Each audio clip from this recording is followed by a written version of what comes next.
This is Cast of Wonders, the young adult fiction podcast featuring stories of the fantastic. Welcome. I'm Denise Sudell, Community Manager and Associate Editor for Cast of Wonders, and your host for this episode, which is episode 564, our 42nd Little Wonders collection, featuring the winners of the most recent Cast of Wonders Flash Fiction Contest. These winners were chosen by you, our listeners, and other members of the Escape Artists Forum. I had the honor of being the contest wrangler. Just to give a little background for those of you who may not have participated in the contest took place in a special members-only section of the forum. We received 113 stories that met the contest criteria. Most importantly, that they had to be 500 words or less. The qualifying stories were posted in the forum in groups, with the authors' names removed. Members of the forum offered comments and voted for their top 3 favorite stories in each group. The top vote getters in each group moved on to the semifinal and final rounds. The competition throughout the contest was fierce, and we had multiple ties. In fact, the first 2 stories that you'll be hearing in this episode were tied for second place overall.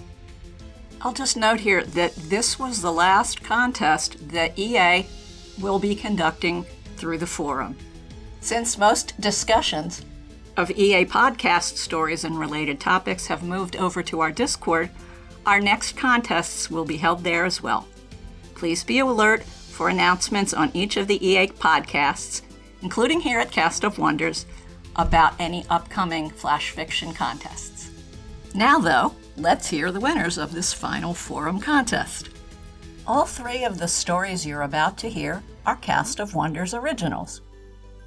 Our first story is A Girl Bikes Home Alone at Night by Georgie Morvis, one of the 2 stories that tied for second place in the contest.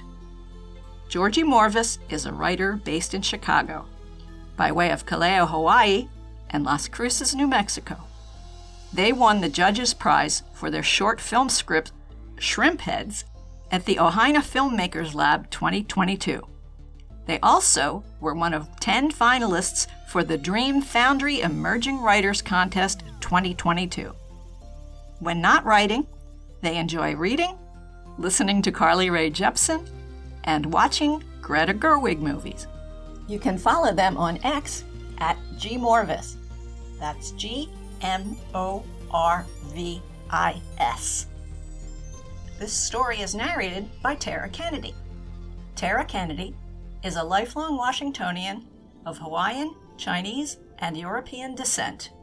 She wrangles data by day and writes in her spare time. And now, we've a tale to tell.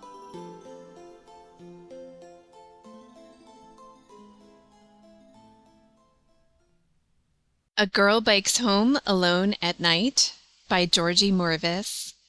Read by Tara Kennedy. Pina didn't want to bike home that night from the party, she told the officers. Dad had texted 10 minutes before he was supposed to pick her up. No can make it. Had too many green bottles. He had been like this since the lung cancer spread through Ma's body like wildfire. The bike wasn't even hers, but Lonnie's Ha'ole family had just moved to Kona from Denver, so there were plenty kind for her to choose from. She would have brought a helmet and worn brighter clothing instead of the black tank top and ripped jeans she had on when the officers found her. Pina knew this road well, even in the dark. She took it to get to school, to Big Save, and until a few months ago, the hospital. There were no street lamps along the highway, and in the starlight, you could barely see the fields of lava rock studded with fountain grass. She loved the way the wind whistled through the grass.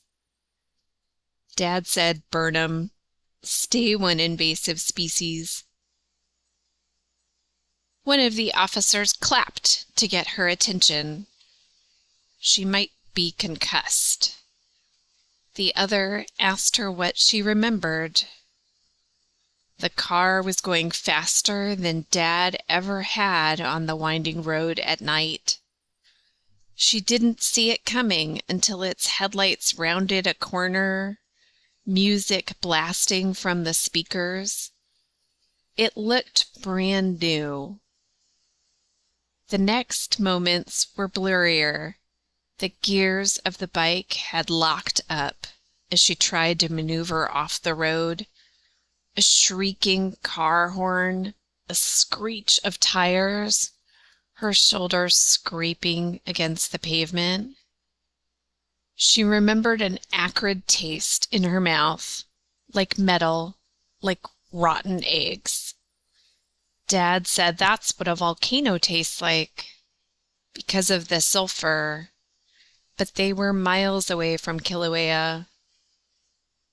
The officers looked at each other, said they should wait for the paramedics to finish tending to the injured tourists to check her out. Pina kept one detail for herself, though. Just before the car swerved out of the way and into the black rock, she thought she saw a woman illuminated in the headlights. One moment she was young, a red kihei wrapped tightly around her shoulders, obsidian hair flowing down her back.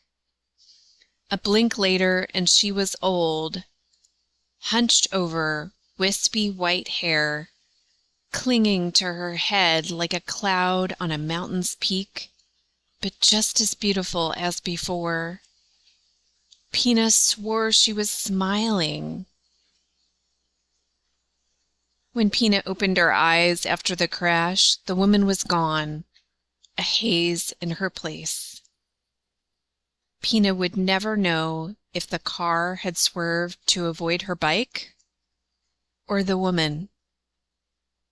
But she would always remember the strange woman who smelled like a lava flow, life erupting in her eyes. I love how this story packs such vivid detail and specificity into 500 words. Georgie Morvis allows us to smell and taste that night road on Hawaii's Big Island. I also love how the story allows us to decide whether Pina has had a mystical experience. Personally, I'd like to think that a goddess of the islands has intervened to protect Pina from the reckless tourists. Thank you, Georgie, for sharing this story with us. Our second story, which also tied for second place in the contest, is Surrogate Parents by A.A. Ademola. A.A. Ademola is an emerging writer from Nigeria. He made his debut in Strange Horizons. This story is narrated by Scott Campbell. Scott Campbell searches for battles that will increase his skills for the battles to come. The slush pile underneath pseudopod towers is a worthy opponent. He also writes, directs, and performs for the queer, in every sense of the word, cabaret, the Mickey Faust Club. He also writes far too infrequently at the official online home of the Sleep Deprivation Institute and pop culture website needcoffee.com. He lives in Florida with absolutely no pets. And now, we've another tale to tell.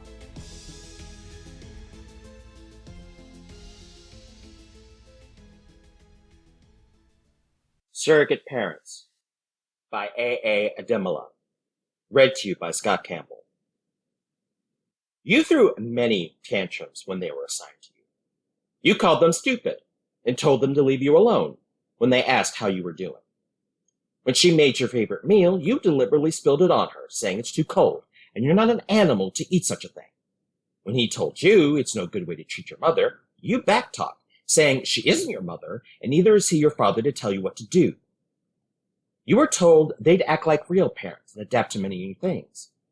But having androids put in the place of your late parents sounds like a mockery of their death to your face. You wonder who bought the idea of assigning androids to be parents.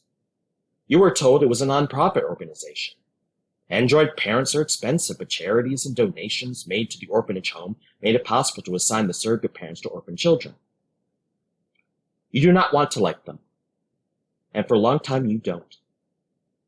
It's only when life gets in the way, and you have a more matured mind, that you realize it's a good thing to have someone love and care about you, even though they aren't your real parents. You grew tolerant towards them. You couldn't put yourself up to apologize for being overly rude to them, but you had it in you. When you graduated college, they welcomed you home with sweet words and a warm embrace. You reflected back and shed joyful tears when you realized they have always cared for you, and you were always there for them. Admittedly, even your real parents couldn't have done better. You were pleased with how they acted as parents' replacements for you over the years. You were happy with their companionship. But however happy, you couldn't be with them forever. A time will come, and you'll have to leave them to get married and start your own family. It is at that time the android parents will be assigned to another orphan child, and all the memories of you will be erased from their core so that they will be most accommodating to the new orphan child. But that is a story for another day. For now, you enjoy the warmness of their embrace and relish their companionship. What strikes me most strongly about this story is that it doesn't have a cliched, happily ever after ending.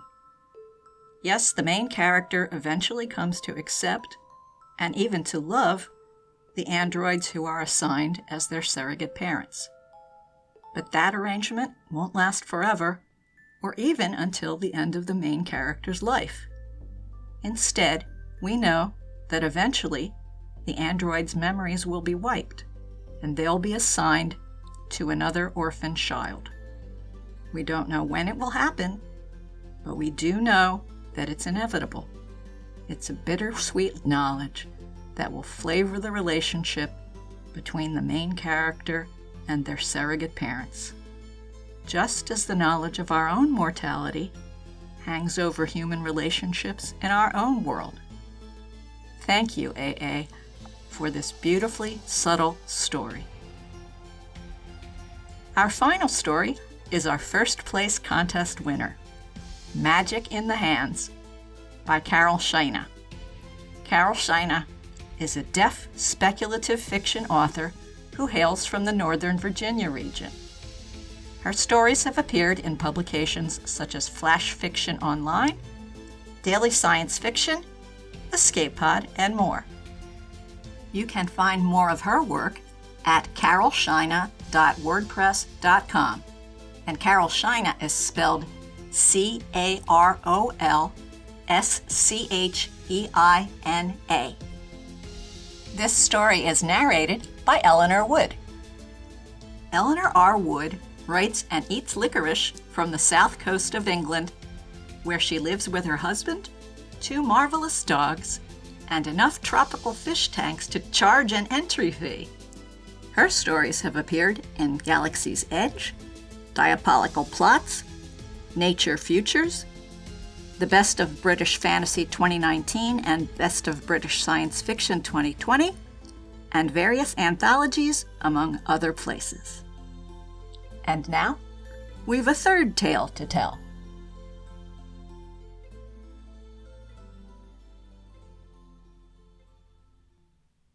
Magic in the Hands. Read by Eleanor R. Wood. Inside a dust-smeared jar on a dark shelf behind Professor Raid's desk, the prophecy hand looked like nothing more than a preserved appendage, with its crumpled waste paper skin, bony fingers and yellowed nails. Despite its wizened appearance, the hand was alert, seeing and hearing much as it observed this year's incantations class. "Not oo, ooh," Raid lectured. "Pronunciation is essential for an incantation to work." In the front row, a girl struggled to pronounce the words. "Tilla, watch my lips," Raid said. The hand could feel frustration storming around Tilla as she tried, and failed, to activate the incantation. Its fingers twitched in sympathy, forming a withered thumbs up of encouragement. It liked to give students these little gestures of support, even if no one saw them. People didn't notice hands, it seemed. Yet Tilla noticed. Her eyebrows formed 2 question marks. She waved a small hello. The glass container rocked as it waved back. Hello! Tilla rewarded it with a smile. For class after class, Raid discussed complex words that students struggled to unwrap from their tongues.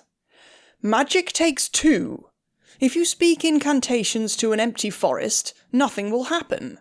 For an incantation to work, it must be heard clearly by someone else, Raid explained. Tilla's jaw clenched. The hand saw her fiddle with plug-like devices in her ears, then speak. The incantation activated on her 4th try. The hand flashed its thumb. Tilla grinned back. Thumbs up, little waves. The hand was limited in how it could encourage her. Long ago it would write prophecies, but no one gave it pen and paper nowadays, not when people deemed it faster and easier to speak their own spells to uncover the future. It watched Tilla recite sounds over and over. It watched her stay late after class, poring over books until Raid tapped her shoulder, telling her it was time to leave. What drives you? It wanted to ask. Late in the school year, Tilla blinked exhaustion, alone in the darkening classroom, the professor having stepped out. The hand gave her an encouraging wave, yellowed fingernails tapping on the jar. For the first time, Tilla spoke to it. She moved her hands alongside her spoken words. Hand, I need your help. My people don't hear. We speak with our hands. But magic is sound, like Professor Raid teaches. We've been excluded for so long. Tilla's hands moved fiercely. No more! The hand's fingers tensed at the girl's determination. I'm learning sound magic so I can translate it to our hand language. But magic takes 2. One to speak, one to understand. I have no one here to practice hand magic with. No one knows how to communicate in my language. Will you help? Learn my hand speech? A language of hands? Teach me! Let me speak! But the hand had no way to say that. It waved frantically. Make this movement for yes, this for no. The hand signed its first word. Yes! Tilla smiled. Let's make some magic. This story allows us a brief glimpse into just how frustrating it can be to live in a world where you can't fully participate. Not because you're excluded on purpose, but because the people around you simply haven't considered that your needs may be different. The story also shows us what a joy it can be to find someone with whom you can communicate on your own terms. Thank you, Carol, for this lovely story. And thanks also to all of the other authors who submitted stories to the contest. We really appreciate you. Join us again soon. We love bringing you the best audio fiction week after week, but we can't do it without your support. Your donations pay our authors, our narrators, our servers, and our staff. Please consider supporting us with a monthly donation through either PayPal or Patreon. You can also review us on Apple Podcasts, request us on Spotify, and consider the stories we publish for award consideration. There are lots of ways you can help. Join the discussion on the EA Forum, forum.escapeartists.net, or EA Discord, or visit us on X at Cast of Wonders. Come say hello. Cast of Wonders is brought to you by editor Catherine Inskip, assistant editors Cup Hakub and Alicia Caparasso, associate editors Tanya Adelit, Amy Brennan, Somto Iheswe, Amanda Kong, Ray O, Simon Pan, Samuel Poots, Emma Smales, Denise Sudell, and Rin Yi, and editorial assistant Amy Brennan, along with community manager Denise Sudell, and our audio producer Jeremy Carter. Cast of Wonders is part of the Escape Artists Foundation, a 501c3 nonprofit, and this episode is distributed under the Creative Commons Attribution, Non-Commercial, No Derivatives 4.0 International License. That means you can download or listen to the episode on any device you like, but you can't change it and you can't sell it.